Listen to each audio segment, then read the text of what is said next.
Hello guys! And once again, bagong gupit tayo. Yan na parang hindi nabawasan yung buhok ko. Yan, oh. Grabe oy. Matanda na tayo guys. Ayan Kamusta naman kayo dyan mga friends, mga ka-TikTok dyan? Kamusta? Tagal na ako hindi nag-upload ng aking mga videos. Bago nga pala ako mag-upload, meron ako share sa inyo. About health tips po.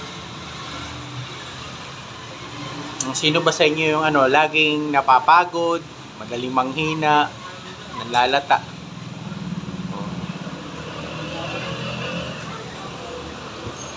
Ako kasi dati ako ganoon yung pagising sa umaga nanghihina, tapos mabigat ang katawan, Isa pala yan sa inyo na bad circulation ka.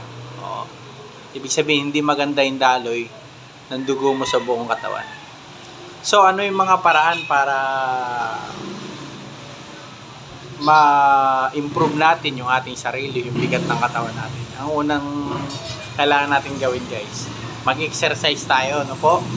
Huwag tayong lagi nakaupo, lalo-lalo na sa maghapon natin. Huwag po tayong lagi nakaupo po. Isa po yan sa mga dahilan kung bakit magiging mabigat ang katawan natin. Kasi pag nakaupo tayo, ang circulation natin poor po. Kasi hindi gumagalaw yung mga muscle natin, mga paa natin. Lakad-lakad tayo guys, tayo, maraming paraan. Ano pang halimbawa? Pwede tayong mag-bike, yan. Pwede tayong mag-basketball po. Gawin natin yan para gumanda yung ating circulation. Ano pa ba yung dahilan kung bakit mabigat yung katawan natin? Baka kulang ka sa iron. Di ba?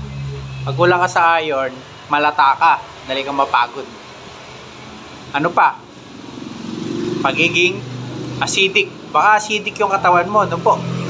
Kasi pag acidic ang katawan natin, lahat ng nutrients natin sa katawan na-burn. Po? Pag acidic body tayo. At the same time, pag acidic body tayo, madali tayong dapuan ng sakit. Yan po yung mga aking napapakinggan sa mga doktor na aking sinusubaybayan. Kasi nga naman, pag acidic body tayo, ang katawan natin ay mahina. Madali tayong dapuan ng stress. Diba? Pag acidic ka, papasokan ka ng stress, then ihina yung immune system mo.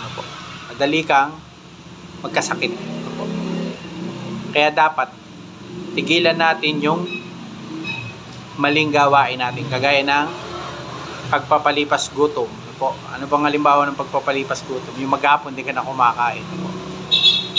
Isa yun sa dahilan. Tapos bigla kang kakain ng madami. Kasabayan mo pa ng inom ng soft drinks. Ano pa? Pagkain ng manghang.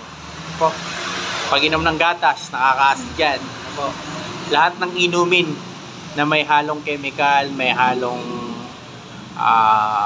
dumaan na ba sa process. Isa yun sa dahilan kung bakit hihinang yung katawan at magiging acidic ka. At pag ikay naging acidic, tiyak, dadapuan ka ng sakit, iba't ibang sakit.